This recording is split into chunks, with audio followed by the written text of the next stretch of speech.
Shalom Aleichem, Assalamu Alaikum. Welcome to 1 Chronicles chapter 10, in which there are 14 verses.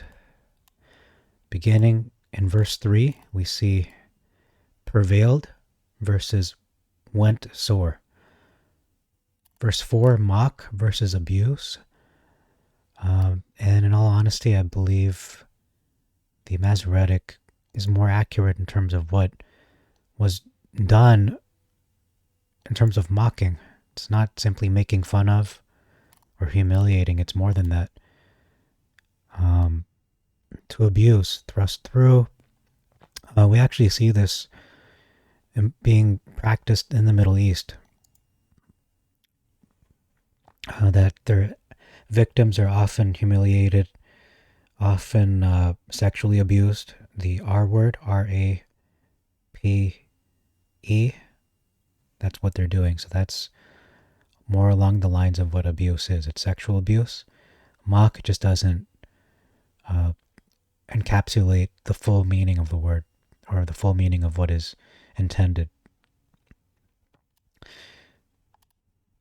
But that is what it means. Verse 6, all his family, Saul's family, died at the same time versus all his house died together. So one is the Septuagint is stressing the time, that they died at the same time, versus the Masoretic, which is focusing on their deaths occurring in the same place.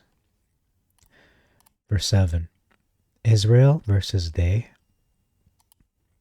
Verse 10, their versus his.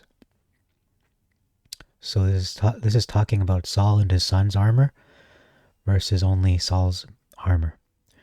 Verse 13, a big difference. It talks about there's an omission regarding Samuel the prophet answered Saul, when he inquired of a wizard or one who has a familiar spirit. Specifically, this is talking about the Witch of Endor, and I will include a link to that video in my credits. But a very common question that comes up regarding the Witch of Endor account and Saul is, was that actually Saul, or I should say, was it actually the prophet Samuel who answered him, or was it a demon? Was it some kind of delusion? And this verse in 1 Chronicles chapter 10 answers that for us in verse 13. It was in fact the prophet Samuel. So I will include a link to that at the end of this video. And that's it. Okay, so that's all for this video. Thank you very much for your time. Till next time I bid you all Shalom Aleichem, Assalamu Alaikum, Irini Mazisu, Pax Vobiscum. Peace be unto you, and Maranatha.